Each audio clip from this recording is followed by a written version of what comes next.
Olá, seja muito bem-vindo ao Entre Costas Podcast. Eu sou Henrique Trajano de Moraes Costa, sou médico, minha área de atuação é saúde mental e hoje estou com a... Eu sou a Marina Costa, sou psicóloga clínica.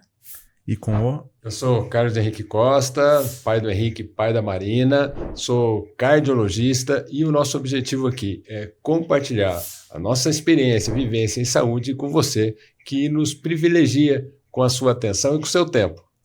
E hoje, então, o assunto ele é relacionado ao Outubro Rosa, né? A gente não pode deixar de falar desse assunto que é tão importante e relevante.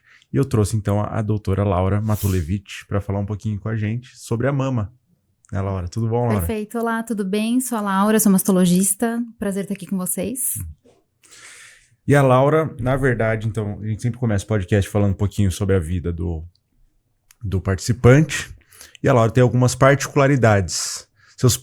É o segundo participante que não é... Os pais não são brasileiros. Ah, é? Verdade. Laura? Legal. Os meus pais são da Colômbia, vieram pra cá pro meu pai fazer a formação dele e tudo mais. Ele é médico, ortopedista. E ficaram por aqui, nasci aqui e agora estamos aí. Legal. Ô, Laura, e você começou na faculdade, você fez Mandic, né? Isso, eu fiz faculdade na São Leopoldo Mandic. Depois eu fiz a minha especialização em ginecologia aqui em Jundiaí, que é onde a minha família mora. E depois eu fiz a minha residência em mastologia na Unicamp, em Campinas. E agora eu tô trabalhando aqui por Jundiaí. Show. E por que você escolheu mastologia? Na realidade, sendo bem sincero, eu escolhi ginecologia primeiro, porque eu sempre gostei muito, na realidade, quando eu era pequena, eu já acompanhava a minha ginecologista nos plantões, pequena, assim, durante a faculdade, e me apaixonei pela obstetrícia.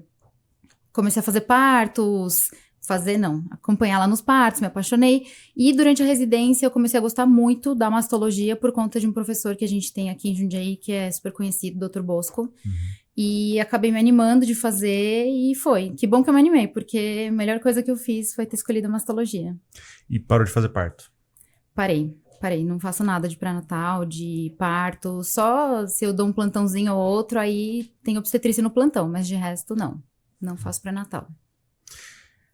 E o que você acha do tamanho da importância da saúde da mama para a mulher hoje? É tudo, né, gente? Porque, assim, o câncer de mama é o câncer que, assim, mais atinge mulheres no mundo inteiro, que é o que a gente sabe. No Brasil é o segundo maior, depois do câncer de pele não melanoma. Só que a mama, se a gente não faz um diagnóstico precoce, a gente vai pegar casos avançadíssimos, a gente sabe disso. Em alguns casos a gente não tem nem como reconstruir essa mama, então fica aquele estigma da mulher, né? É o nosso cartão de frente, nosso rosto, nossos seios. Então é isso, a mama é o principal pra gente, na Laura, grande parte das vezes. E você acha que atualmente tem tido mais casos ou a gente tem conseguido notificar por conta da prevenção dos exames de rotina? E porque tem tido cada vez mulheres, parece que mais jovens, tendo câncer de mama? São as três coisas. Então, assim, com certeza tem mais mulheres jovens tendo diagnóstico, porque eu acho que, primeiro que a mulher adotou muitos hábitos diferentes de antigamente. Então, agora a gente trabalha muito mais, então a nossa a gestação é mais, com uma idade mais avançada, a gente fala que é uma idade velha, né, a partir dos 35 anos, então a maioria das mulheres está engravidando a partir dos 35, e a gente sabe que isso é um fator de risco para o câncer. A gente, infelizmente, adotou hábitos menos saudáveis, a gente vê sempre a mulherada bebendo muito, então cigarro, álcool, são fatores de risco também para câncer de mama, e a gente tem adotado isso. E fora que, agora da questão do diagnóstico, né, a gente tem diagnosticado mais sim, porque as pessoas têm mais agora essa questão de não, vou realmente me cuidar mais e vem acompanhando mais com o médico. Os médicos em si têm focado mais nisso, com tantos casos de câncer em famosos e tudo mais, a gente tem batido bastante na tecla, então muitos profissionais têm pedido mais exames para os pacientes, então tem feito um diagnóstico mais precoce também, né? Laura, e recentemente teve até uma polêmica do governo aí que teria mudado a postura dele em relação à mamografia, né? Como que foi isso? É importante? É o exame realmente mais importante? Quem que tem que fazer? É assim, ano passado surgiu aquela polêmica de que os planos de saúde iam cobrir a mamografia a partir dos 50 anos só, que é o que o SUS cobre, né? Então, como que funciona? O SUS cobre a mamografia a partir dos 50 anos a cada 2 anos. No particular, a gente orienta, a Sociedade Brasileira de Mastologia defende que a mamografia tem que ser feita a partir dos 40 anos. Por quê? Existe um trabalho que foi feito aqui no Brasil, que chama Amazona 2, que ele vê em números qual é a quantidade de diagnósticos e a idade das pacientes. E grande parte das pacientes estava entre 40 e 50 anos de diagnóstico. Então, não tem por que a gente colocar a mamografia a partir dos 50 anos. É uma questão de dinheiro, claro. No fim, isso não foi pra frente, foi mais Um blefe. Exato.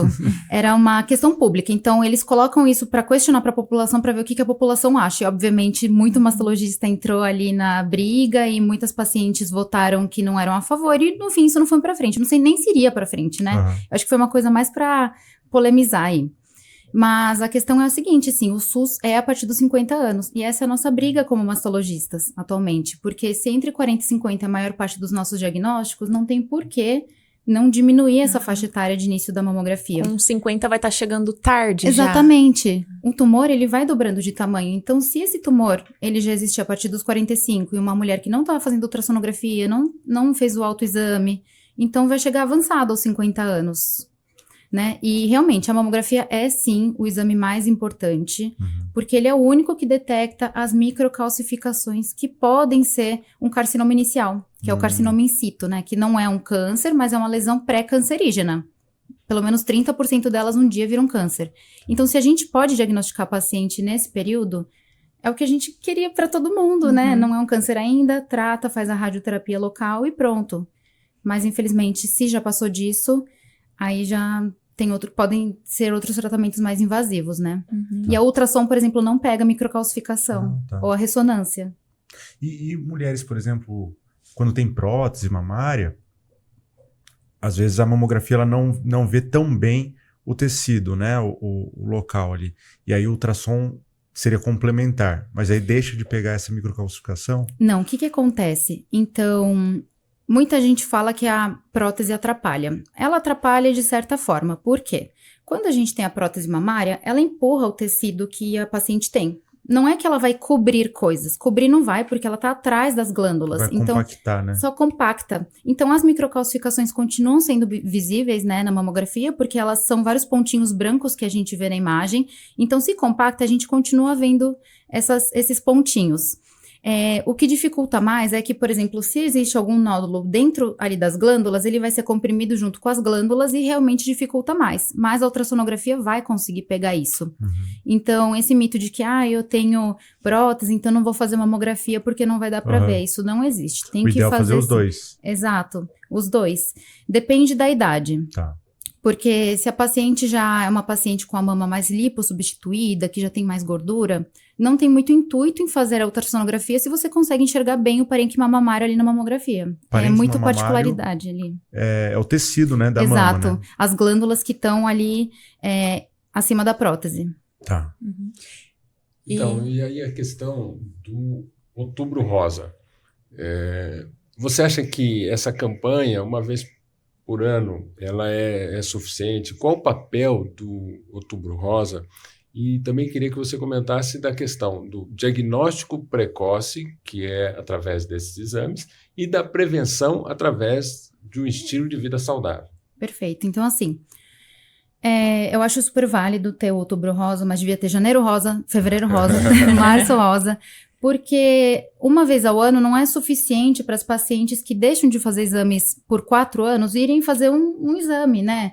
É claro, tem que ter essa conscientização, cada mês é dedicado a uma causa, só que o câncer de mama, por ser tão incidente, deveria ser mais falado. No dia a dia, nas consultas de clínicos, consulta de mastologista, consulta de ginecologista, deveria ser falado mais. Mas agora, sobre a questão de hábitos saudáveis. a gente sabe que existem fatores de risco para a gente ter câncer de mama e os hábitos saudáveis diminuem esses fatores de risco. Então, o que a gente sabe que é um fator de risco? Primeiro, ser mulher, né? Nós mulheres, a gente tem 100 vezes mais chance de ter câncer que um homem. Então, a cada 100 mulheres, um homem tem diagnóstico de câncer de mama. Só que também, ao mesmo tempo, sedentarismo é um fator de risco, obesidade após a menopausa é um fator de risco, tabagismo é fator de risco, álcool é fator de risco. Então, esses são hábitos que a gente pode mudar. Então, as mulheres focam muito, ou alguns profissionais às vezes até focam muito em hábitos que não são modificáveis. Por exemplo, a questão familiar é uma coisa que você não modifica. Se sua mãe teve, se sua avó teve, se sua tia teve, é uma questão da sua família. Infelizmente, pode ter um risco associado sim, você tem um fator a mais aí de risco.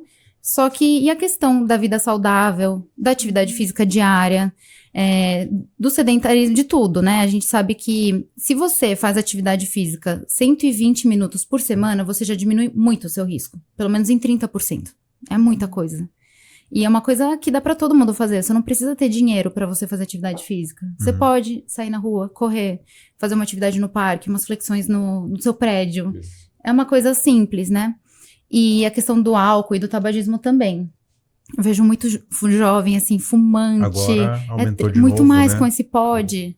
Muita gente fumando. Então, tudo isso é um risco, né? E coisas modificáveis. E também muito ultraprocessado. Muito, né? Câncer coloretal, nossa. Essa semana saiu a notícia, né, de novos alimentos acrescentados ali à zona 1 de alimentos cancerígenos, né? E eu acho que trouxe um pouco à tona essa responsabilidade que a gente tem sobre a nossa alimentação e o câncer, que às vezes a gente acha que é uma coisa super incontrolável, mas a gente pode fazer coisas para diminuir o risco. Né? Exatamente. Laura, e quem que tem que começar a se preocupar talvez um pouco antes? Porque eu percebo muito paciente, como é muito comum o câncer de mama, então tem um familiar que teve câncer de mama, mas que já fica preocupada aos 20 e poucos anos se vai ter, se não vai ter. Perfeito, então é assim. Falando da questão da hereditariedade dos casos familiares, a gente sabe que tem um risco aumentado quem tem parentes de primeiro grau que tem câncer de mama. Por exemplo, irmã, mãe, são primeiro grau, né? Só que a gente não pode se fechar nesse fato do câncer de mama do primeiro grau. Por quê? Existem síndromes genéticas que causam diversos tipos de tumores. Então, por exemplo, às vezes tem um paciente que a mãe teve um câncer de ovário, o avô, que é pai da mãe, teve câncer de pâncreas, o tio, que já não é primeiro grau também, teve câncer de intestino, e mais algum outro parente que também não é de primeiro grau, teve um outro tipo de câncer. Aí ele vai no médico e conta essa história. Aí o médico fala, imagina, não se preocupe, não é parente de primeiro grau. Não é assim que funciona. Isso às vezes é um pouco de falta de conhecimento sobre genética.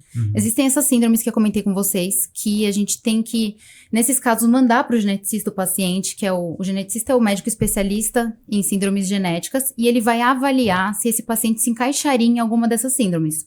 Por exemplo, mutação num gene P53, que existe, né? A gente já viu diversos pacientes que têm, e são tumores muito aleatórios, sarcoma, mama, próstata, enfim. Então, esse tipo de paciente tem que ter um receio maior. E, por exemplo, quando a gente fala em receio maior é o quê? Se o parente ali teve, por exemplo, câncer de mama aos 40 anos, esse paciente tem que, 10 anos antes, começar esse rastreamento. Começar com a mamografia aos 30, ressonância magnética também, e alternado, né? Em protocolos, a gente não precisa alternar os exames. A gente pode fazer ao mesmo tempo, por exemplo, ressonância e mamografia ao mesmo tempo. Só que se a gente alterna, a gente diminui o espaço entre os exames. Então, se tiver que fazer um diagnóstico nesse meio termo, já vai pegar, né? E outros pacientes que também têm fatores, assim, que deveriam se preocupar mais, são esses pacientes que são de risco maior. Então, esses mais sedentários, obesos. Pacientes com mamas densas também têm um risco maior de desenvolver câncer. Tá. Então, o que eu preconizo para as pacientes? Como elas já estão indo no ginecologista, desde novinhas, primeiro que na consulta do ginecologista já deve fazer parte do exame físico das mamas, né? Se você não está sendo examinada... Tem alguma coisa errada. Tem algo errado, por favor, me examine. Tem que ser examinado porque o gineco pode palpar ali um nódulo que... Na maioria das vezes é benigno, mas já faz o acompanhamento, o paciente já está ciente de que precisa fazer esse exame de acompanhamento e tudo mais. Quais são os sinais, às vezes, que a própria mulher pode olhar em si, Porque quando eu estava na faculdade, eu lembro que isso estava numa polêmica. O autoexame, ele é válido, ele não é válido. Até estava passando por um momento que o autoexame ele era não contraindicado, mas quase desincentivado. Então, assim, antigamente a gente falava muito, não, autoexame das mamas e tudo mais. Só que aí o que acontecia? As pacientes faziam o autoexame das mamas e falavam, nossa, não tem nada, tá tudo bem. E não iam mais no médico. E aí deixavam de fazer os exames.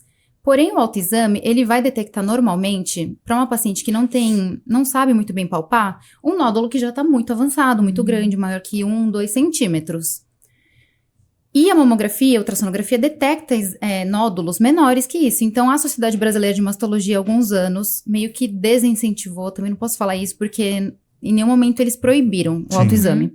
Só que eles orientavam que o autoexame, ele não substitui os exames de imagem e o exame clínico do médico.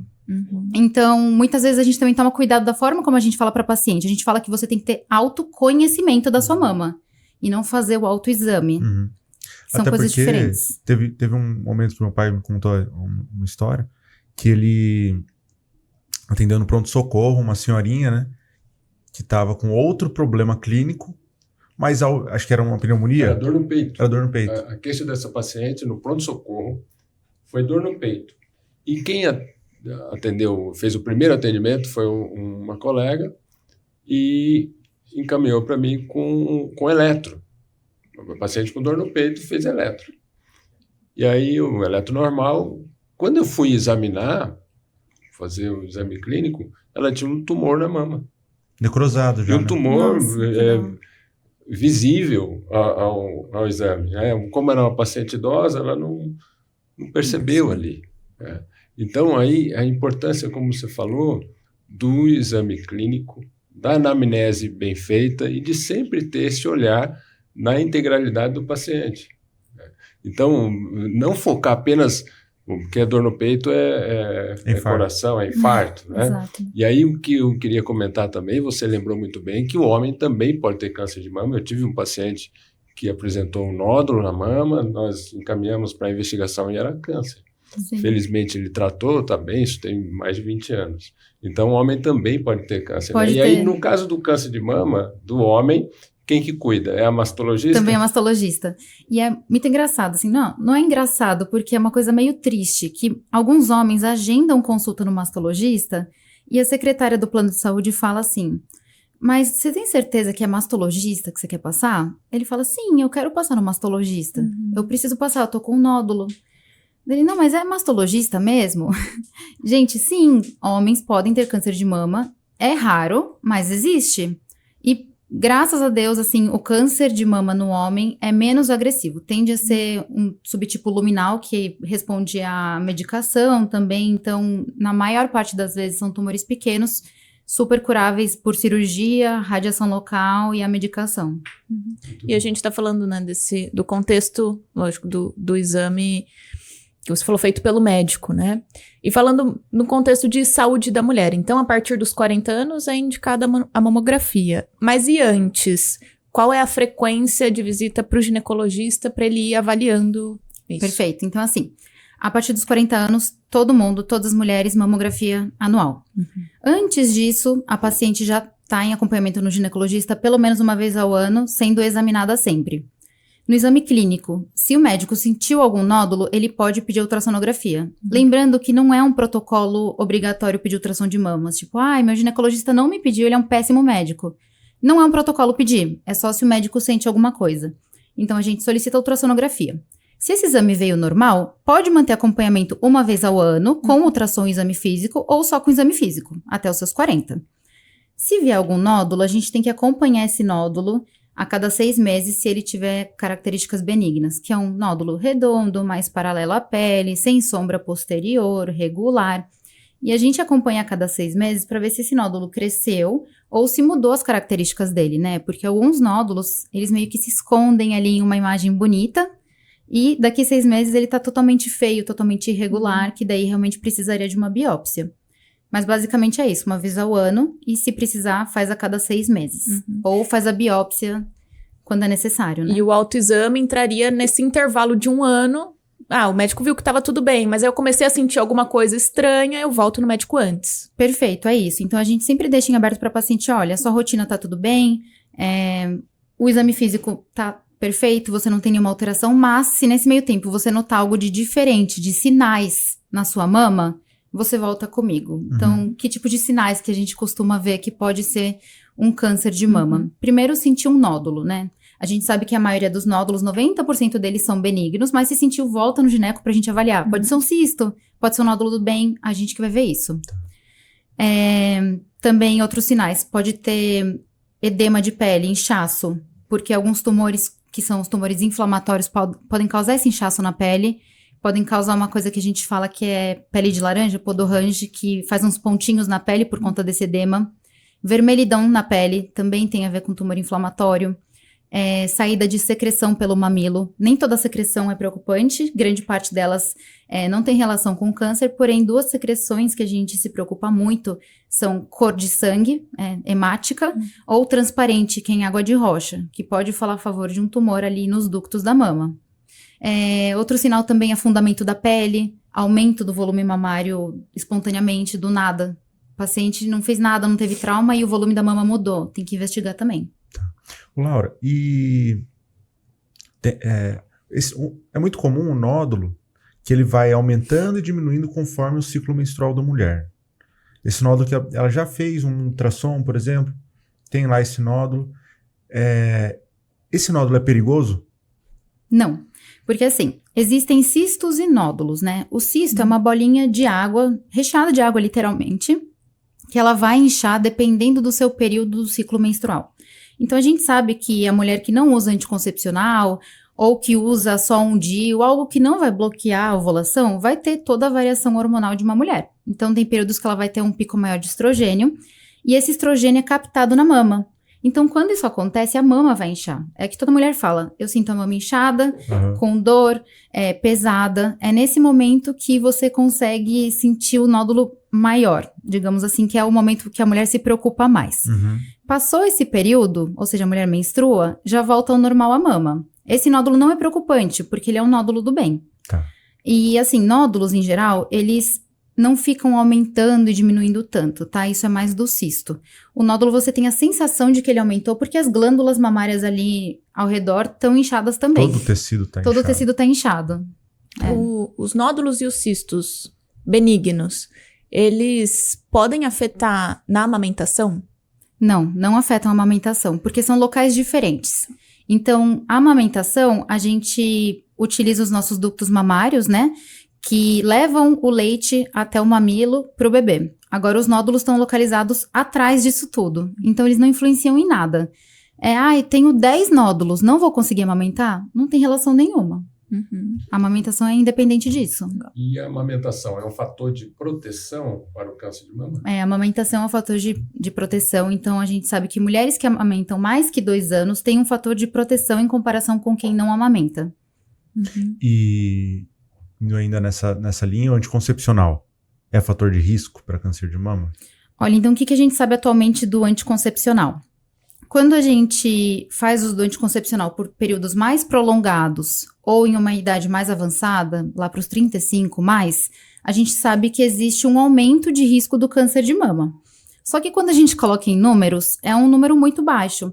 Então, por exemplo, quando a gente fala em risco absoluto, o risco absoluto entre mulheres que não usam anticoncepcional e mulheres que usam é um aumento de 0,1% só. Agora, quando a gente compara o risco relativo, que era, por exemplo, no grupo de mulheres que não utilizam, e aí a gente compara esse número do grupo que utiliza, é um aumento de 20%. Então, o que a mídia coloca no 20%. 20%. Então, todos os pacientes, todo mundo que está lendo ali a matéria, fala, meu Deus, eu tenho 20% a mais de chance de ter câncer. Só que não é esse número que a gente tem que olhar. Que é igual o que a Isabela de Souza falou aqui no podcast, né? Da trombose. Então, a gestação ela causa mais trombose do que o anticoncepcional. E aí, o que vale a pena, né? Evitar a gestação ou usar o anticoncepcional? Exatamente isso. Só que aí a mídia gosta de polemizar e causar um furdúncio na vida do paciente e do médico. Até a gente conseguir explicar isso pro paciente, ele acreditar na gente, Realmente E os métodos que têm menos hormônio também diminuem essa chance. Por exemplo, o DIU hormonal, que ele tem uma quantidade bem menor, e o Implanon. Ele tem esse risco menor também? Não, nada comprovou isso até agora. Então, todos os estudos que foram feitos, eles viram que todos os anticoncepcionais realmente aumentam o risco. Mas não se demonstrou se algum método tem menos chance de causar câncer do que outro método. E vai ser muito difícil de provar isso também, porque para a gente conseguir, por exemplo, fazer uma nova análise dessa população, a gente teria que entrar em questões éticas dos estudos, né? Então, acho que vai ser difícil de provar. Mas, assim, até o momento, nada que fale que o Mirena tem menos chance de câncer, de causar câncer do que causar, ele não causa. Ele só aumenta o risco, né? Laura, e aproveitando essa pergunta do Henrique, a questão dos hormônios, eu atendo no meu consultório muitas pacientes na fase do climatério e menopausa. E a questão da reposição hormonal. A gente sabe que o climatério e menopausa é um desastre hormonal para a mulher, compromete muito a qualidade de vida da mulher, aumenta o risco de doenças cardiovasculares. Então, eu queria que você comentasse essa questão da reposição hormonal, porque eu percebo muitas mulheres sofrendo com climatério e menopausa e não fazendo a reposição hormonal com medo do câncer de mama. Nossa, é triste mesmo, né? Porque eu vejo isso pela minha mãe, por exemplo. Minha mãe tá com 64 anos agora e ela precisava fazer reposição hormonal na época que ela iniciou os sintomas. E a gente sabe que existe uma janela de oportunidade para iniciar essa reposição hormonal, porque se a gente começa muito para frente, a gente tá causando mais malefícios do que benefícios para paciente, né? Então, assim, a terapia de reposição hormonal é a mesma questão do anticoncepcional. A gente segue a mesma linha. A gente sabe que aumenta o risco da paciente, porém, em números, é um número muito baixo. E por todos os benefícios da reposição hormonal, a gente acaba colocando na balança e vê que vale a pena fazer a reposição hormonal nas pacientes que não têm contraindicação. Então, quem seria uma paciente com contraindicação? A que já teve câncer de mama. Esse tipo de paciente não pode fazer reposição hormonal sistêmica, que é o adesivo, o gel, o remédio por boca, via oral, né? Então, essa paciente não pode de jeito nenhum fazer, até o momento. Tá. Águas vão rolar aí futuramente, não sabemos, eu não posso dizer. O creme poderia? O creme vaginal? Pode, tá. Pode. Não todas as pacientes são elegíveis para o creme vaginal, né, que é a terapia só local, que ajuda nos sintomas geniturinários, mas assim, a grande parte delas pode. Isso é uma coisa bem recente, essa questão do creme vaginal. Muita gente ainda não sabe, inclusive. Mas, basicamente, quem que pode utilizar o creme vaginal? Então, esse creme vaginal, existem vários cremes vaginais, o que eu tô falando é o de reposição de estrogênio vaginal. Pode ser utilizado nas pacientes que já tiveram câncer, principalmente as que foram tratadas para um câncer que não é hormonal, que são os luminais, que você utiliza tamoxifeno, anastrozol. Então, até o momento, a gente pode utilizar nas pacientes que foram triplo negativos e HER2 positivo. Eu acho que pode utilizar nas pacientes luminais, em algumas elegíveis sim, tá? Porque ele tem absorção local apenas. A gente sabe que não é sistêmica, tanto que as pacientes que têm contraindicação sistêmica, muitas vezes utilizam só a reposição local, né? Então, sim, a gente pode utilizar. Agora, a sistêmica, não. Tá. A sistêmica elevaria o estrogênio geral. Perfeito, é isso. A gente eleva o estrogênio geral, que ele age em aumentar a recorrência do tumor. Então, por isso que não pode ser utilizado. Então, você estava falando que não pode fazer a reposição hormonal a mulher que já teve um câncer. Perfeito, Quem não mais pode. que não poderia alguns fazer? Tipos de câncer, né? Já teve alguns de mama não pode. Com receptor. Não, nenhum tipo de câncer de mama pode fazer reposição sistêmica. Tá? Beleza. Reposição sistêmica também, quem que não pode fazer? Mulheres que tiveram trombose, né? Porque a medicação ela vai pro fígado, aumenta o risco de trombose. Mulheres que a gente repensa, né? Mulheres que já passaram da janela de oportunidade, a gente tem que reconversar essa questão com elas, né?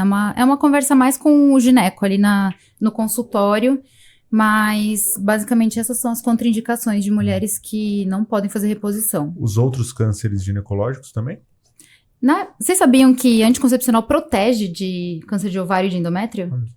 Ele protege, então em teoria não teria contraindicação. A gente pensa mais em tumores que eles têm uma recorrência ali do tumor pelo estrogênio, que é o da mama mesmo.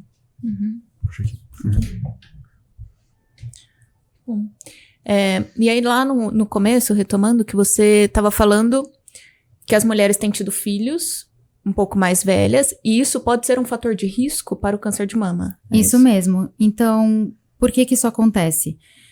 A gente sabe que fatores de risco para câncer, por exemplo, menarca precoce. Menarca é a primeira menstruação. Então, a primeira menstruação muito precoce e uma menopausa, que é quando a mulher não tem mais os hormônios tardiamente, é um fator de risco, certo?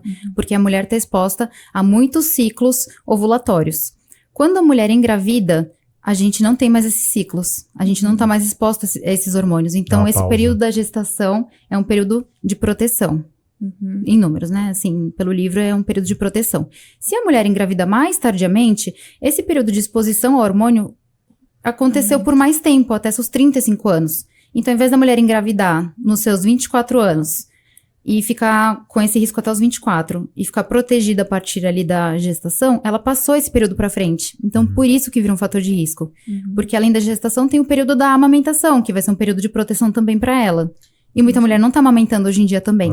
Porque volta a trabalhar mais cedo, não amamenta, então o risco volta a ser o normal mesmo. E talvez quanto mais cedo ela tenha o primeiro filho, ela ainda tem chance de ter mais outros filhos. Exatamente. Então você fica mais tempo protegida sem seus ciclos Até ali ovulatórios. A gestação é quase um ano, né, de proteção. Exato. E aí, se ela tem 2, são quase 2 anos de proteção. A maioria das mulheres que engravida, ali no puerpério, ela ama aquele momento de estar com seu filho, amamentando, é uma conexão muito diferente. Então ela já quer outro. Aí vai lá e engravida. Então mais um período ali de proteção. E ainda tem hoje em dia mais consciência, mais informação sobre o cuidado com a saúde da mulher que quer engravidar. Então tem toda uma preparação, pensando também no estilo de vida e tudo isso vai contribuindo para diminuir os fatores de risco e aumentar os fatores de proteção. Exato. E isso que você falou, Marina, a gente já tem conversado aqui em outros episódios da carga mental da mulher. Carga mental invisível da mulher. A mulher, ela pensa, planeja, organiza e executa a vida dela e ao entorno dela. Filhos, pais, trabalho, casa, marido. E isso gera um estresse muito grande. Isso tem 2 impactos. Primeiro, o próprio estresse, que é um fator de risco para doenças cardiovasculares. E queria saber também de você se é um fator de risco para o câncer de mama. Mais um ponto que, sem dúvida, é um risco, é a mulher deixar esse autocuidado que você falou. A mulher, ela cuida de todo mundo, casa, marido, filho, pais, mas ela deixa para trás o autocuidado. E você até falou essa semana, né, de uma paciente que falou, nossa, doutor, quase que eu não vim na consulta. Exatamente. Porque estava cuidando de todo mundo. Dos netos, aí tem mais um, dos netos. Mesmo. Então, ela levou os netos no consultório para poder passar na consulta. Então, imagina se a mulher vai ter uma vez por ano, né, ter que se deslocar para ir no médico, depois ir fazer o exame, e essa vida toda acontecendo ao redor dela. Exatamente.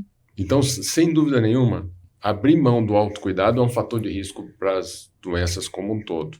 Além da questão do estilo de vida, porque a mulher precisa de tempo para fazer essa atividade física que a gente falou que protege, fazer a consulta médica, os exames. É muito comum eu receber paciente no retorno que ela falou, doutor, eu não tive tempo de fazer meus exames. Exato. Aí, eu queria até falar isso pros pacientes mesmo, né? Que fica tranquilo, que a gente não vai brigar porque ele não fez o exame. Exato, o que a gente vai fazer é pedir de novo. Isso. E tem paciente que já chega dizendo, doutor, você vai brigar comigo. Por que eu vou brigar? Eu não vou. Porque eu não fiz os exames. Calma. Eu tenho um paciente que falou isso.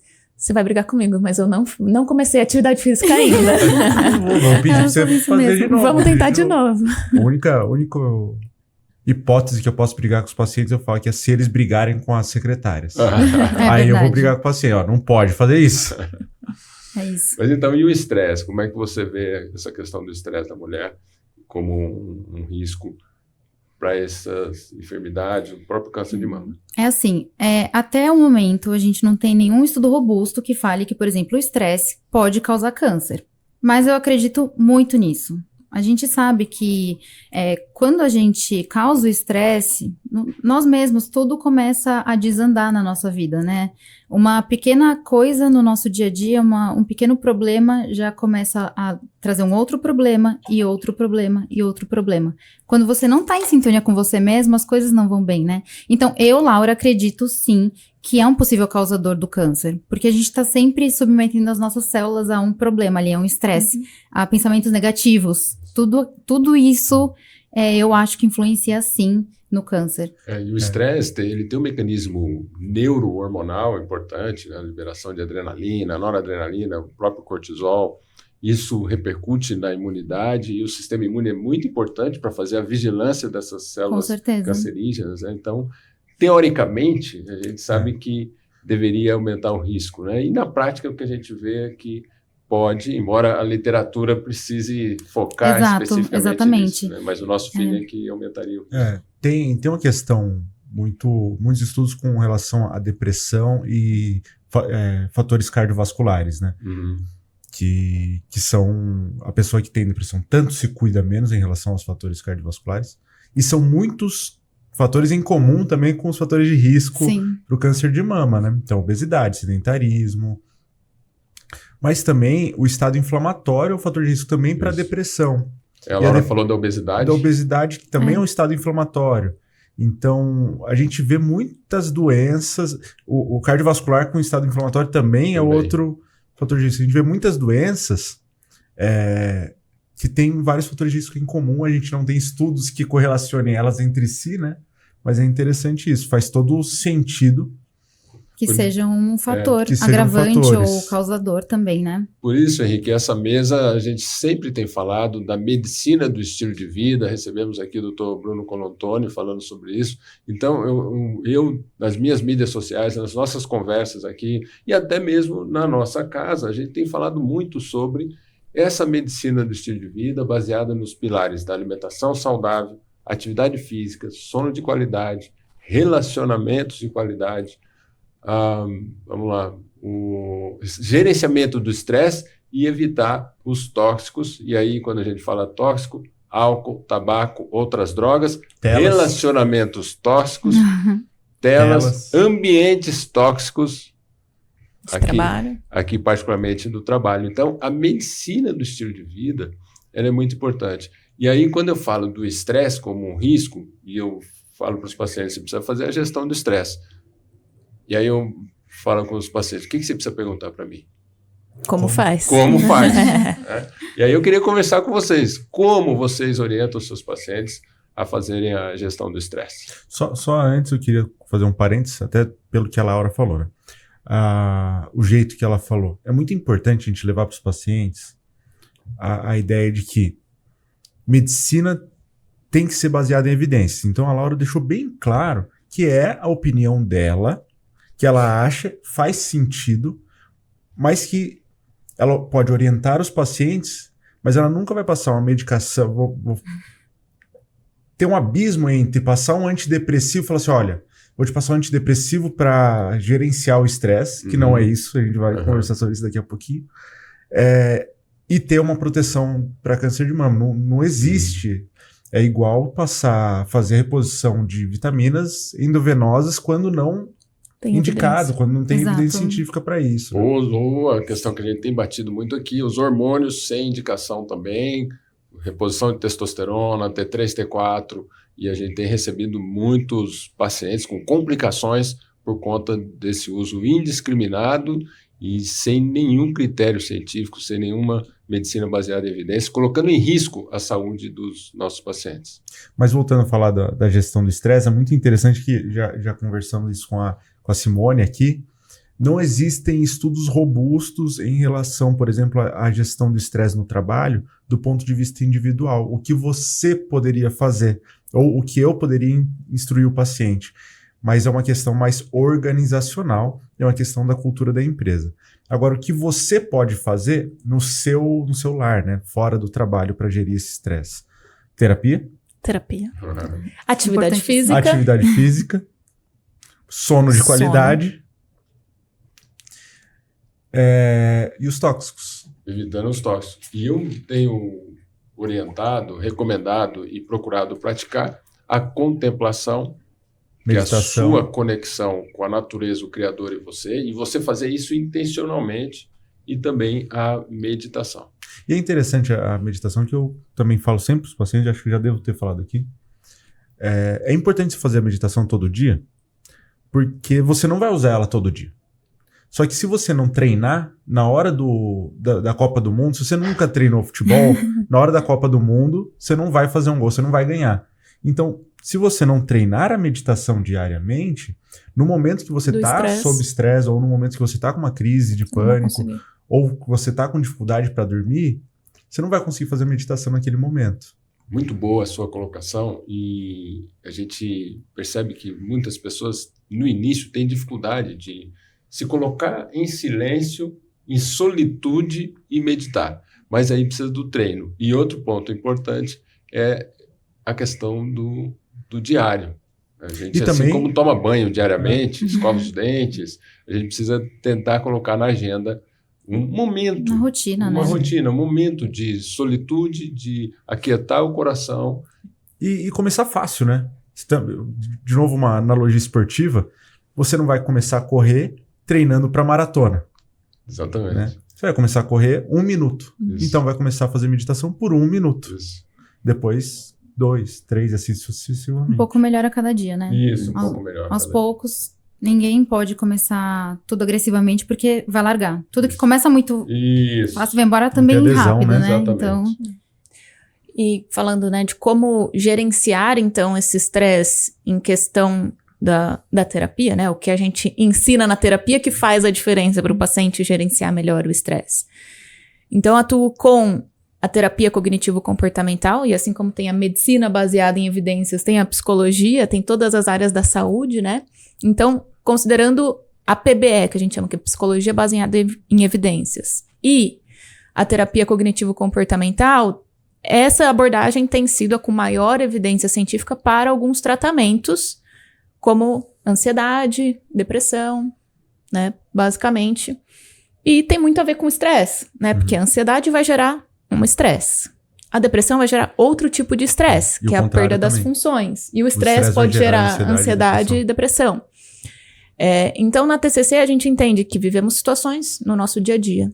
Essas situações geram pensamentos, que são interpretações, e os pensamentos geram as emoções e os comportamentos. Então, é um ciclo ali vicioso. Vou trazer um exemplo de uma paciente que eu atendi essa semana. Ela falou assim: eu tenho medo da morte porque eu tenho medo de ser enterrada viva. E é um medo mais comum do que a gente imagina. É comum. E aí, tá, então, essa é uma interpretação, né, da realidade. Falei, vamos pensar sobre isso. Quantas vezes você viu notícias que as pessoas foram enterradas vivas? Vamos ir para a parte estatística. No fim da sessão, ela até falou, vou pesquisar se tem essa estatística. E ela falou, de onde veio isso? Ela falou, quando eu era pequena, na cidade que eu morava, tinha a história de que uma pessoa tinha sido enterrada viva. Por acaso ela tem a minha idade? Porque por aí, mais ou menos. Na minha infância, adolescência, sempre tinha essas histórias. Aí eu perguntei, mas foi verdade ou é uma lenda? Ela falou, eu não sei. Mas me contaram como se fosse verdade. E tinha, na psicologia cognitiva, a gente tem quais são as evidências que essa história é verdadeira. Exato. E olha, sabe qual a evidência que a história é verdadeira? Que quando abriram o caixão, ele estava arranhado por dentro. Então essa era uma evidência. Mas por que abriram o caixão? Pois para ver se a pessoa estava viva. Aí eu falei, mas vamos pensar sobre isso então. Vamos supor que seja verdade, né? Isso aconteceu há muitos anos atrás. Hoje em dia tem todo um processo, né? Quando a pessoa morre, ela precisa de um atestado de óbito feito por um médico que vai checar os sinais vitais. Depois ela vai pro IML, onde ela é toda mexida ali, né? Então, até ela chegar no caixão, vai diminuindo a probabilidade dela ser enterrada viva. Ela é velada. Fica ali. Bom período. Vai tem perdendo. Gente que abraça. Vai perdendo a cor, né? Vai ficando mais pálida, mais fria. Então, as pessoas vão percebendo esses sinais. Né? E aí, ela falou, nossa, eu nunca tinha pensado sobre isso. Então, isso mostra sobre como a gente faz o gerenciamento dos nossos pensamentos. Então, qual é a probabilidade? Né? Um estresse muito comum, assim, acho que no dia a dia das pessoas eu tenho medo de ser assaltado. Pra quem mora em São Paulo, então, muito maior, né? Muito mais frequente esse medo. E isso acontece? Acontece. É verdade. Então, é um medo que é real. E como é que a gente lida com o medo real? Como é que a gente administra um estresse de um medo real? A gente vai pensar, bom, de todas as vezes que você saiu da sua casa para ir pro seu trabalho, para fazer as coisas, quantas vezes você foi assaltado? Marina, eu já fui 2 vezes. Se mora em São Paulo, é um número, acho que razoável. Se mora em Jundiaí, diminui um pouquinho, né? 2 vezes, tá. E como é que foi? Então, a gente vai entender como é que foi esse processo. A gente pode fazer coisas para diminuir a chance de acontecer? Pode, eu não vou ficar andando na rua em São Paulo com meu celular na mão, né? Eu vou prestar atenção onde está minha bolsa. São preocupações válidas pra gente prevenir. A gente tem controle absoluto sobre isso? Não. Eu posso tomar todas as minhas medidas e pode acontecer. Tá. Se acontecer, o que a gente vai fazer? Então, se o pior cenário acontecer, o que eu faço? Você vai entregar o que você tiver, o que a pessoa pedir, porque a sua vida vale muito mais que isso. Entreguei. Vai ter dor de cabeça? Vai ser um processo. Mas você vai sobreviver a isso. Então, o que o paciente precisa entender é que ele pode lidar com o pior cenário possível. Né? Vamos usar a Laura, já que ela está aqui, para fazer esse exercício com o câncer de mama, porque isso também é um medo comum dos pacientes. Verdade, muito bem colocado. Laura, qual que é a chance de uma pessoa que não tem histórico familiar ter câncer de mama? Você teria esse dado assim de cabeça? Sim. Nós mulheres que não temos risco. Então, por exemplo, eu não tenho um fator de risco, assim, digamos, muito importante. Talvez o sobrepeso, mas isso sobre a obesidade é mais na pós-menopausa. O risco de uma mulher ter um câncer de mama gira em torno de 10 a 12%. Essa é a nossa chance. O do homem é de 1%. Isso ao longo da vida. Isso, ao longo da vida. Mas vai aumentando, claro, porque conforme chega a maioridade, a gente sabe que existem algumas mutações na nossa multiplicação celular que aumentam esse risco para câncer, para qualquer câncer, na verdade. Mas de uma mulher é de 12%, basicamente. Tá. Essa mulher que tem esse risco de 12%, se ela faz todo o preventivo certinho, mamografia, ultrassom se for indicado, faz visitas anuais ao ginecologista ou ao mastologista, qual é a chance dela ter uma complicação grave relacionada ao câncer? É assim, quando a gente fala em fazer mamografia no tempo certo, fazer ultrassonografia, fazer a visita no ginecologista, você não está prevenindo nada. Você está simplesmente fazendo o que tem que ser feito. Você não previne, não é que seu risco de 12 vai cair para 9, né? Quando a gente vai no gineco, faz a mamografia, faz a ultrassonografia, a gente pode fazer um diagnóstico precoce, que é muito diferente, as pessoas confundem. Então, ela continua fazendo tudo errado, continua sobrepeso, continua bebendo, continua fumando, vai no gineco e fala, ufa, já tô prevenida. Não, isso não existe. É uma coisa, são 2 palavras diferentes, que nós entendemos a explicação delas, né? Mas os pacientes muitas vezes não.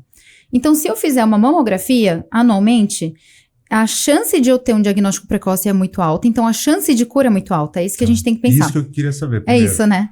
Então, a gente sabe que 90% dos cânceres de mama são curáveis. Porque eles são detectados precocemente em estágio inicial. Então, tumores até 2 centímetros, não teve comprometimento da axila. Então, basicamente, essas pacientes vão precisar provavelmente só de uma cirurgia conservadora da mama, que é um quadrante, não é uma mastectomia, ou seja, não é a retirada inteira da mama. Vão fazer a radioterapia depois, porque todo mundo que faz um quadrante, que preserva a mama, tem que fazer a radiação local para controle de pequenas células que possam estar isoladas ali na mama. E pode ser que precise ou não de quimioterapia. Tá? Então, a chance dela... Então, o que vai mudar em eu diagnosticar precocemente? Menos tratamentos invasivos para essa paciente. E mais chance de cura. E mais chance de cura, exato. A chance de cura, então, é 90% nessas pacientes com diagnóstico precoce. Então, a gente está falando que de 10 a 12% das mulheres que tem, né, do todo, que tem câncer de mama, 90% tem cura. Não, é porque são coisas diferentes. Tá. Uma coisa é o risco da mulher ter câncer de mama. Isso. Eu tava pensando se era isso mesmo, mas não, o nosso risco como mulher, Marina e Laura, a gente tem 12% de chance de ter câncer. Se a gente tiver câncer E se esse câncer for diagnosticado em estágio inicial, a chance de cura é maior que 90%. E a chance de ser diagnosticado em estado inicial, fazendo mamografia... Anualmente, é altíssima. É altíssima. Então, por isso que é importante você fazer essa prevenção. E aí é a segunda parte da pergunta. Quais são os hábitos, a gente já falou um pouco, que a mulher tem que fazer, qual o ritual anual que ela deve fazer, na verdade, então, para diminuir isso. Perfeito. Seja, então, ir ao ginecologista anualmente. Se conseguir no mastologista, melhor ainda, porque a gente vai focar só na mama. O gineco tem que focar na mama, no útero, nos exames que a paciente não faz o ano inteiro com nenhum outro especialista, né? O gineco acaba virando o clínico da mulher, tem que pedir tudo. Mas se ela for todo ano no gineco ou no masto, for examinada anualmente, fazer mamografia a cada ano a partir dos 40 anos, e cada atendimento é personalizado. Porque existem mulheres com mais de 40 anos que têm a mama densa. E a gente sabe que mulheres com mamas heterogeneamente densas têm uma chance de que essa mamografia dê um falso negativo, ou seja, uma chance de algo escondido ali. Que não seja uma microcalcificação, por exemplo, um nódulo escondido no meio das glândulas. Então, nesses casos de mamas heterogeneamente densas, a gente solicita ultrassonografia de complementação também. Então, ela vai fazer mamografia e ultrassonografia anual.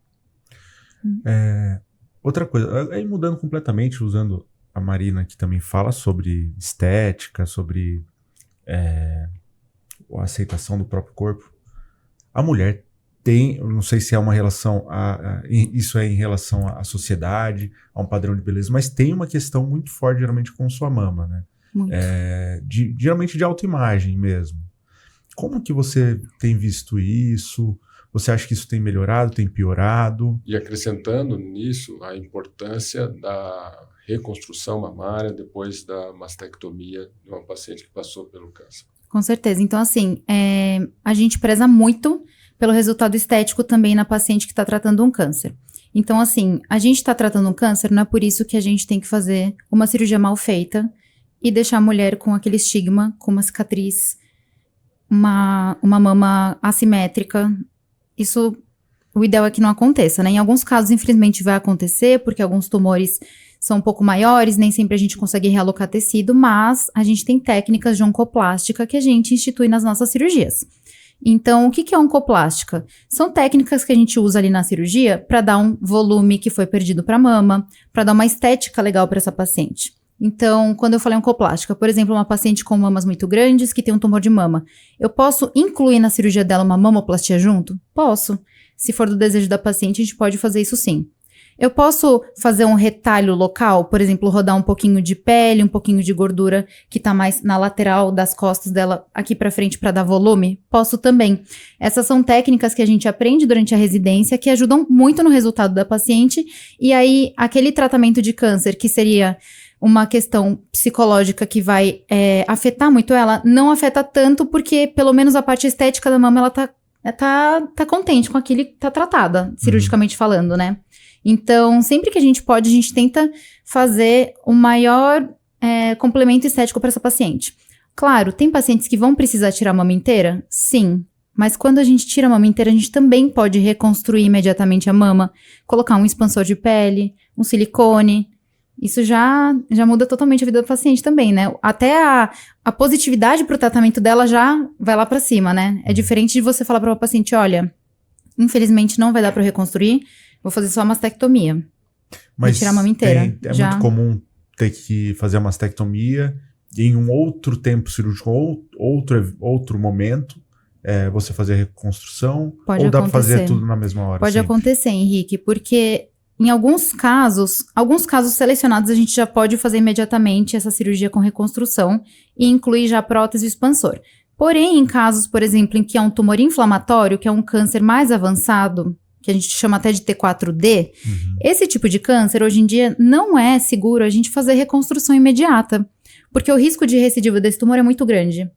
Então, o que a gente costuma fazer? A gente faz a cirurgia sem reconstrução e depois do tratamento, depois da radioterapia, depois de pelo menos 1 ano aí de acompanhamento dessa paciente, a gente viu que tá tudo estabilizado, não teve recidiva, aí a gente pode fazer a reconstrução dessa mama. E um ponto importante que você falou foi da positividade para enfrentar o tratamento. Acho que esse é um ponto que a gente pode conversar, O que você percebe no seu consultório, assim, de mulheres que passaram por esse processo? Qual que é a diferença de quem meio que se entrega e passa por um processo de forma mais densa, assim, emocionalmente, e das que conseguem levar esse processo de uma forma um pouco mais leve na medida do possível? De novo, uma questão que eu acho que é a minha opinião pessoal, tá? Eu sempre deixo claro para as pacientes, logo no diagnóstico, que se ela mantiver a mente firme, acreditar no tratamento que está sendo instituído, acreditar no médico dela, acreditar que ela vai se curar, eu acredito que esse tratamento vai ir muito bem.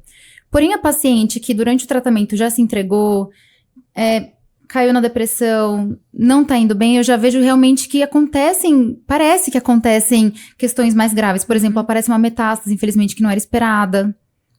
Ou uma coisa que é muito triste, que a gente vê muito, abandono do marido, abandonar a paciente.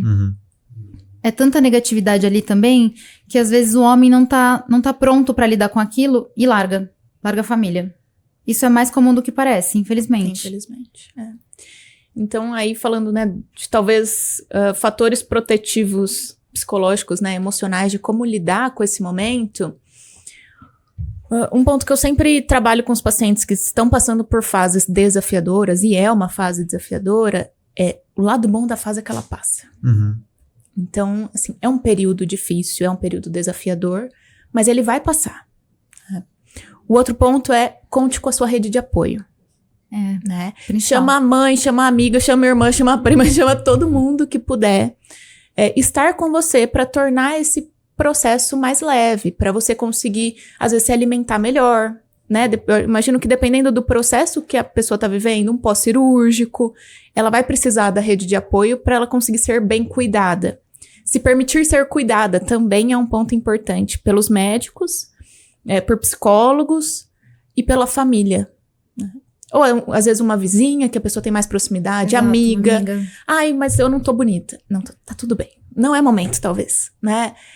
Lógico que é importante você se sentir bem, mas esse momento vai chegar. Aceite o cuidado, a visita de uma pessoa que quer estar ali para te apoiar. Então, aceitar ajuda e pedir ajuda. Saber que o momento vai passar. Não é momento de você tentar ser forte para os outros. Ah, não, mas eu tenho a minha casa, eu sei que você tem. E, teoricamente, o seu marido também deveria ser a sua rede de apoio, que ele também está passando por um processo que não deve ser fácil, mas quem precisa do cuidado é você agora, né? Então, vamos aceitar passar por esse momento. Eu acredito, assim como você, que acreditar no tratamento também faz muita diferença, porque eu costumo falar que a gente manda uma mensagem para o nosso cérebro. Se eu mando uma mensagem de não vou conseguir, o seu cérebro, ele sempre tende a economizar energia. O seu corpo, ele quer economizar energia. Então, se eu falo que eu não vou conseguir, eu não vou nem tentar. Agora, se eu acredito, né, eu confio, porque se eu faço um tratamento com insegurança, isso também não é legal. Então, procure médicos que você tenha também confiança naquilo que ele tá passando. Procure, se você não ficou segura com uma consulta, procure outro médico que vai te passar mais segurança, isso também é importante. Então, são vários fatores que eu acho que influenciam em como a pessoa vai passar por esse momento. E como a gente falou, num diagnóstico precoce, aí a chance é de 90%. Exato. Então, os números estão a seu favor. É isso. Laura, quanto tempo uma mulher deve aguardar, por exemplo, depois de ter manifestado um câncer de mama, para tentar uma gestação, por exemplo? Olha, tem uns trabalhos que saíram alguns anos atrás, que eles justamente avaliaram mulheres que tiveram câncer de mama e que queriam gestar, né? O grande problema de um tratamento do câncer de mama é o quê? Algumas medicações que a gente utiliza, alguns quimioterápicos, eles podem causar uma menopausa precoce. Então, primeiro de tudo, só voltando para contextualizar. Quando uma mulher tem um diagnóstico, é importantíssimo o mastologista falar para ela, viu? Você quer ter filhos? Porque se você não propuser isso para ela, não vai ser outro médico que vai propor. É muita questão para você abordar na consulta, né? Para oncologista ainda mais, muitos exames que tem que solicitar, então acaba que deixa passar essa questão da gestação para paciente. Ainda mais em pacientes que têm diagnóstico mais precoce agora, né? 38 anos, tenho visto pacientes, e mulheres que ainda não engravidaram com 38. Então, assim, essas pacientes, elas têm que saber que ela tem oportunidade de fazer a congelação de óvulos. Ela precisa fazer. Porque eu não sei o que ela vai fazer de quimioterapia naquele momento, o que vai precisar, e nesse momento ela pode entrar numa menopausa química. Primeiro ponto. Supondo que ela fez a congelação, tá tudo ok, perfeito. Depois do tratamento, a gente tem visto que as pacientes que utilizam, por exemplo, o tamoxifeno, que é uma das medicações anti-hormônio que a gente fala, elas têm que utilizar pelo menos por 2 anos esse tratamento para daí sim tentar engravidar.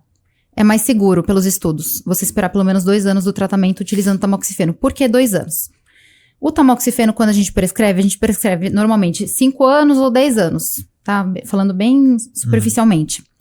Então, o ideal é que esses 5 anos ela faça uso dessa medicação. Se ela parar no meio, vocês concordam que a chance de recidivar um tumor é maior.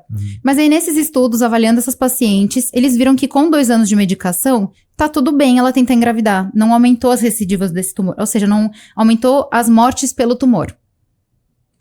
Engravida, só que depois que ela engravidou e já teve o bebê e tudo mais, aí ela tem que voltar novamente com a medicação. Então, a gente sabe que é seguro pelo menos depois de 2 anos. E não sei se você tem esse dado de quantas mulheres com câncer de mama depois têm metástase. Isso é muito variável, porque assim, depende muito do subtipo do tumor. A gente sabe que existem subtipos, todos os tumores de mama são muito heterogêneos, né? Tem tumores menos agressivos e tumores mais agressivos. A gente sabe que os tumores luminais, que são aqueles tumores hormonais que as pacientes falam, eles são menos agressivos, por exemplo, que um triplo negativo. Mas, ao longo dos anos, a gente tem visto uma mudança fenotípica nesses luminais, que muitas pacientes têm tido metástase também com eles, que não era esperado. Então, os tumores têm variado muito, mas a gente sabe que, por exemplo, tumores mais avançados, que não estão localizados só na mama, mas também, por exemplo, na axila, tem uma chance maior de metástase ao longo do tempo. E a gente sabe também que os tumores mais agressivos, como o triplo negativo, tumor HER puro, eles costumam dar metástase já logo no início. Agora, os luminais, eles costumam dar depois de 5 anos. É muito variável isso de paciente para paciente, depende muito do tipo de tumor. E as metástases são mais comuns para quais órgãos?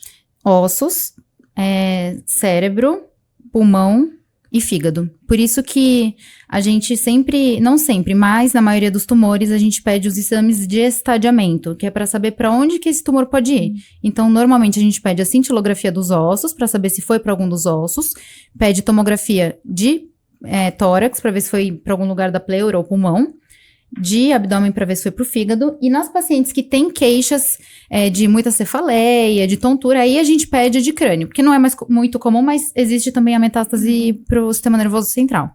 Esses exames são solicitados quando faz o diagnóstico, para ver se tem metástase ou não. Exato, normalmente quem já pede é o mastologista ao diagnóstico, mas depende do local. Então, por exemplo, aqui no SUS de Jundiaí, como que a gente atua?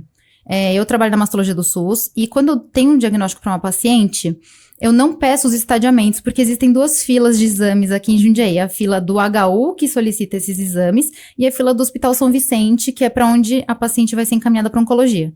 E a fila do São Vicente, ela corre mais rápido, porque eu acho que tem mais aparelhos disponíveis. Então, se eu pedir para essa paciente no HU, ela tá perdendo a chance de ser solicitado pelo São Vicente. Então, o ideal é pedir pelo mastologista, mas varia muito de serviço para serviço. Às vezes é só o oncologista que pode pedir. Interessante destacar a qualidade do SUS de Jundiaí. Excelente. Estamos com 2 médicos aqui que atuam na medicina privada, mas também atuam no serviço público aqui em Jundiaí, né, a Laura e eu também. Então, mostrando a importância que a gente também oferecer o nosso conhecimento para o serviço público. E aqui, de fato, a gente percebe que as coisas funcionam muito bem. Laura, e queria saber algumas mitos e verdades, assim, quase, mas dor na mama é câncer? Não. Raramente dor na mama vai ser câncer, porque a dor tá mais associada às alterações hormonais que a mama vai sofrer. Então, normalmente tá mais associada ao período que você vai menstruar, porque é aquele pico de estrogênio, mas raramente vai ser associada a um câncer. Então, se a paciente chega no consultório, doutora, eu tô com muita dor na mama, tô muito preocupada. Eu falo, olha, calma, provavelmente não vai ser nada de câncer, provavelmente é uma alteração hormonal e raramente vai ser algum nódulo. Normalmente é realmente glândula ali que ela tá sentindo inchada, sentindo ação hormonal, mas raramente é câncer. Não sei se você já pegou paciente, eu já peguei muitos pacientes ansiosas, Muito. né? Que vem, doutor, eu acho que tô com câncer na mama, porque tô com dor faz uma semana.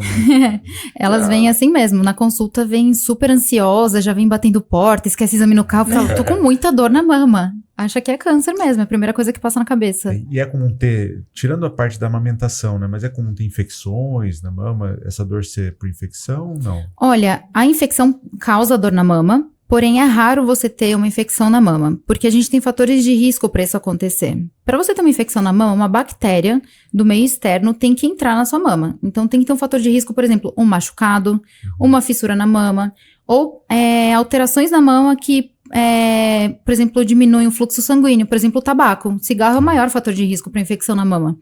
Primeiro paciente que vem assim no consultório com infecção de mama, a gente fala, ó, você fuma? Fumo. Assim, mas aquele cheirão de cigarro no consultório, porque a gente sabe que é o principal fator de risco. Mas, de resto, infecção não é uma coisa comum, não. O uso do sutiã muito apertado, alguma coisa desse sentido, também pode causar dor na mama? Pode causar dor na mama, sim, o sutiã muito apertado, ele só não é causador de câncer. Mas dor na mama, com certeza. Existe esse mito? Não, mas é verdade que o sutiã causa dor na mama? Não causa câncer. Opa, existe? Existe, com certeza. As pacientes sempre falam, ai, doutora, a minha amiga me falou que eu tenho que mudar o sutiã porque ele causa câncer, porque ele aperta a mão e causa câncer. Eu falo, não, uma coisa não tem nada a ver com a outra. Agora, se você usa um sutiã que não é adequado para os seus seios, usa o sutiã com aro, um tecido que não é legal, com certeza vai te causar desconforto ao longo do dia, né? Principalmente nas mamas maiores. Que a mulherada coloca um sutiã que não tá apertando ali o seio, apertando o mamilo, realmente... E atividade física? Pode causar dor na mama também? Pode e não pode. Por quê? Dependendo do tipo de exercício que você faz, você pode utilizar, por exemplo, a musculatura peitoral, e aí você tem a sensação de que tá com dor na mama, mas na verdade é uma dor retromamária, que é na musculatura. Mulheres que correm também podem ter dor na mama, porque você corre, aí começa a ter um pouquinho de flacidez de pele, perde gordura, então você começa a ter dor na mama, porque o top começa a ficar mais solto ali, se você não usa um top adequado, dói também. E aí, corrida, eu já ouvi, esse mito eu já ouvi, corrida, deixa a mama mais caída? A gente pode deixar assim. A gente sabe que pode deixar, porque assim, conforme você perde o peso da corrida e você tem o impacto da corrida, suas mamas fazem isso aqui, né? Esse movimento aqui. Se você não utiliza um top adequado, um top bom, né? A maioria das mulheres não compra top bom. Compra um top esgarçado que tá no fundo de gaveta há anos, fica muito solto. Pode ficar mais caída essa mama, porque ela fica pendurada, né? Não tá com boa sustentação. Então, sim, ela pode ficar mais caída ao longo do tempo com a corrida. Mas se usar um top bom com boa sustentação, aí protege. Você previne de ter, mas você sabe que com a corrida você vai perder peso. Então, com a perda de peso, com a perda de gordura, você vai ter mais queda mamária. Vai sobrar só glândula ali. Entendi. Mas mais pela perda de peso. Exatamente, é mais pela perda de peso, mas não porque a corrida é um causador disso. Inclusive, quem puder correr melhor, né? É estilo de vida saudável. Mas que isso pode acontecer, sim. Tenho diversas pacientes que começaram a corrida e a mama, elas sentiram que ficou mais caída. É mais pela perda do volume que ela tem, então ela tem essa sensação que a mama tá mais caída. Se ela, por exemplo, tivesse perda de peso de outra forma, também provavelmente ia ter essa perda de volume. Exato. Inclusive, com o uso do Mounjaro, né, que apareceu no mercado e tudo mais, tem um efeito colateral dele que chama seios de Mounjaro. Não sei se vocês já ouviram isso. Mas a paciente, ela perde gordura, e aí, por exemplo, quando ela faz a mamografia, muda até o tecido glandular ali, né? Porque tinha gordura e glândula, agora é só glândula, e aí dá alteração na mamografia. Tá. Então é importantíssimo, por exemplo, uma paciente que perde peso e não conta pro médico que utilizou a medicação, ela tem que avisar. Porque é uma alteração de exame, a gente já fica receoso, né? Mas aí, se a gente sabe que ela utilizou a medicação, a gente fala, opa, peraí, deixa eu comparar os exames, então, ver se realmente teve perda do tecido gorduroso aí nos exames. E se a mulher for fazer um processo de emagrecimento mais saudável, mais lento, com ganho de massa muscular, isso reduz um pouco essa perda de tecido mamário? Como que é? Não, porque a mama, ela é formada por uma parte de glândulas e uma parte de gordura. E atrás da mama tem o músculo.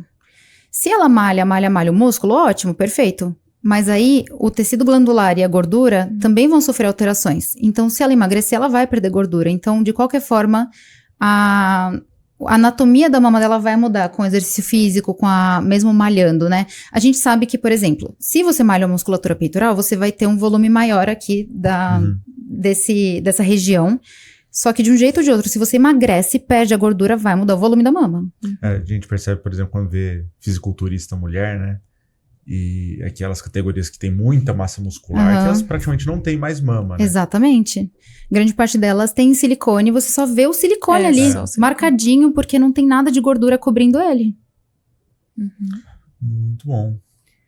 Diga, Marina. Pergunta.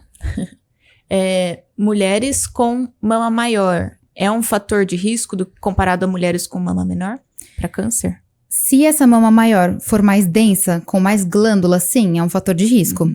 Mas se for de gordura, em teoria, não. Mas se ela tem mais gordura na mama, é porque ela provavelmente também, na maioria das vezes, não é sempre, ela também já tem um sobrepeso, já é mais obesa. Então, sim. Uma coisa que eu queria perguntar, tinha esquecido. Vamos falar do homem também um pouquinho, mas o que é muito comum na adolescência, a ginecomastia. Sim. Aumenta o risco de câncer de mama? Sim, porque assim, ginecomastia é o quê? Aumento de glândulas mamárias no homem. Se você tem mamas mais densas na mulher, isso já é um fator de risco para ter câncer, a ginecomastia também aumenta o risco do homem. Só que esse 1% não chega a ser um fator de risco para 20%, que é o que a gente considera alto risco em alguém. Ele aumenta um pouquinho, mas não a ponto de que ele deva fazer obrigatoriamente uma cirurgia para retirar essas glândulas, porque ele vai ter um risco de câncer. Não. Aí a gente só indicaria, por exemplo, operar se é uma questão estética do paciente, se ele se incomoda muito. Mas que aumenta sim, gente. Sempre aumento de densidade mamária é aumento de risco para câncer de mama. E no homem, ginecomastia, sempre cirúrgico? Não. Existe o tratamento conservador, que é com medicação, e existe o tratamento cirúrgico. Então, o tratamento conservador, a gente utiliza anti-hormônios. O mesmo anti-hormônio que a gente utiliza na mulher com câncer, que é o tamoxifeno, a gente costuma entrar para o homem utilizar. Isso se a gente sabe que é uma causa, por exemplo, que é uma ginecomastia que vem na adolescência, que não tem algum outro fator metabólico, por exemplo, uma alteração hormonal ali. Aí dá para tentar o tamoxifeno. Nos casos em que o tamoxifeno não dá certo, que ele não alterou a sensibilidade do homem, continua tendo bastante desconforto no mamilo, que o volume não melhorou e ele se incomoda muito, aí a gente indica o procedimento cirúrgico. E também tem muito... Os homens confundem muito a ginecomastia com a lipomastia. Muito, né? muito. É muito comum. É mais comum a lipomastia. Exato, é mais comum. Porque a maioria dos homens que vêm com essa queixa já são mais obesos, então tem mais gordura na região das mamas. E aí, para diferenciar, na palpação a gente sente um endurecimento maior na ginecomastia, mas também para tirar dúvida a gente tem a mamografia e a ultrassonografia. A mamografia é o que é oficial para dizer que é ou não. Exato, na imagem da mamografia a gente vê o que é glândula, a gente vê em branquinho. E o que é gordura, não. Então, a mesma pergunta que eu fiz com relação ao câncer, quem trata a ginecomastia masculina é o mastologista? Também é o mastologista, ou algumas vezes o cirurgião plástico. Primeiro ele passa pelo mastologista, a gente algumas vezes pede investigação de exames para ver que realmente não tem alguma outra alteração envolvida, e a gente pode fazer o tratamento cirúrgico ou conservador desse paciente. E aí, mas se o paciente for, por exemplo, para um cirurgião plástico, aí o cirurgião plástico provavelmente vai indicar de cara já o tratamento cirúrgico, que é o dia a dia do cirurgião plástico. Outra coisa que eu já recebi no consultório. Paciente com dúvida, que você tem o tecido mamário e tem o mamilo. Necessariamente vai tirar o mamilo na cirurgia? Você diz da ginecomastia? Não, do câncer de mama mesmo. Não, a gente só precisa tirar o complexo areolo-papilar, que é areola e mamilo, se o tumor está cometendo essa região. De resto, não precisa tirar. Porque as glândulas estão atrás dele, né? Exatamente. Os pacientes não tem essa dúvida anatômica mesmo. Exatamente, a gente não precisa tirar. Menos nos casos dos tumores inflamatórios, que é o que eu falei pra vocês, que a gente tem que tirar a mama inteira, aí engloba também o mamilo. Mas na maioria das cirurgias a gente não tira, sempre conserva o mamilo ali. E durante o tratamento do câncer de mama, a mulher para com os anticoncepcionais, contraceptivos todos? Sempre, não pode nenhum tipo de hormônio durante o tratamento. Inclusive, na nossa anamnese, quando a paciente chega no consultório e a gente dá o diagnóstico, a gente tem que perguntar obrigatoriamente se ela faz uso de qualquer tipo de hormônio. Às vezes a gente só fala, você usa anticoncepcional? Ela fala, não uso. Mas ela não pensa que, por exemplo, o DIU é um método contraceptivo. Então, o DIU de cobre não tem problema ela utilizar. Inclusive, é um dos métodos que ela utiliza durante o tratamento. Mirena é anticoncepcional. E elas acham que anticoncepcional é aquela coisa que você toma todo dia. Implanon anticoncepcional. É anticoncepcional. Então, não pode nenhum tipo de hormônio. Gelzinho de testosterona não pode utilizar. Nenhum tipo de hormônio pode. E como é que equilibra esses hormônios durante o tratamento? É assim, para as meninas que fazem uso de contraceptivos, ou seja, que é só para evitar uma gravidez, a gente encaminha para a colocação do DIU de cobre. Para as mulheres que estão no climatério, a gente fala, olha, agora é o momento da gente tratar o seu câncer. Infelizmente, a gente vai focar nesse problema dos seus sintomas climatéricos em outro momento. Agora é foco no câncer, vamos tratar. Quando estiver tudo bem, a gente pensa em medicações para tratar você. E a mulher em tratamento, ela precisa parar a atividade física? De forma alguma, ela tem que fazer atividade física. Tem vários trabalhos que mostram que quando a mulher mantém atividade física durante o tratamento, a sobrevida aumenta. Se tem trabalho melhor que esse, eu não sei encontrar, porque, gente, como? Aumenta a sobrevida. Atividade física é uma coisa simples. Não é um remédio, é uma coisa que você tem que fazer ali, só. Muito bom. E sempre no tratamento do câncer de mama vai perder cabelo? Na quimioterapia, sim. Então, se a paciente tem indicação de fazer quimioterapia, sim. Todas as quimioterapias que a gente prescreve para as pacientes em tratamento de câncer de mama, cai o cabelo. Mesmo, porque às vezes tem ciclos curtos, né, de quimioterapia. Exato. Então, dependendo do tamanho do tumor, da agressividade, eles definem ciclos menores de quimioterapia, e são vários tipos de quimioterapia, né, que é o oncologista que define, mas todos vai cair o cabelo. E atualmente a gente tem visto a touca fria, né? Tem evidência de que ela de fato diminui a queda? Sim, com certeza ela diminui a queda. Porém, o difícil é a paciente aguentar o uso da touca, porque você tem que usar durante todos os ciclos da quimioterapia para realmente evitar que o cabelo caia, porque o que ele faz? Ele congela tanto o seu couro cabeludo que ele fecha os vasos sanguíneos. Quando você fecha alguma coisa, tem uma dificuldade maior de passar ali, igual uma mangueira que você fecha. Então a medicação não chega no couro cabeludo e dessa forma não cai. Então é assim que ela age. Só que ela é tão gelada que muitas pacientes não aguentam de frio, de mal-estar. É igual quando você morde um sorvete e dá aquela dor absurda. Pensa isso por várias horas seguidas. Então, muitas pacientes param no meio e não utilizam e preferem que caia o cabelo. Entendi. Mas também a diminuição da vascularização não vai... Diminuir a eficácia? Não. Diminuir vai aumentar a queda de cabelo? São só por 3 horas, né? Durante a quimioterapia. Não é pra sempre que você usa a touca. Então, durante o tratamento ali da medicação que ela utiliza, mas acabou o soro, ela já vai embora sem a touca. Então, em teoria, não. Tá. Muito bom. Muito bom. Mais alguma, Marina? Acho que não. Mais alguma, Carlos Henrique? Ótimo. Beleza. Show de bola. Caminhando, então, pro finalzinho aqui. Eu sou o Dr. Henrique Trajano Moraes Costa. Minha área de atuação é saúde mental. Eu acho que o tema é muito relevante e tem que ser cada vez mais falado, porque se nós, da área da saúde, temos muita dúvida sobre, imagina a população em geral, né? As pessoas conseguem me encontrar como Dr. Dr. Henrique Trajano nas redes sociais e no Entrecostas Podcast. Não se esqueça de se inscrever no canal, deixar o like e também clicar no sininho para receber as notificações. E dar 5 estrelas no Spotify. Mais alguma coisa, Marina? Compartilha, né? Compartilhar. Compartilha, porque... Com o maior número de mulheres e homens. Mulheres e homens. Porque eu acho muito importante isso que a Laura falou de muitos homens não aguentam o processo de tratamento da mulher.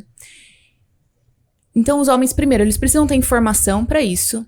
E segundo, eles precisam saber que se você é casado com uma mulher, principalmente, pode acontecer. Então, se prepare para isso. Você tem que ser apoio para ela nesse momento. É um momento que muito mais difícil para ela do que para você.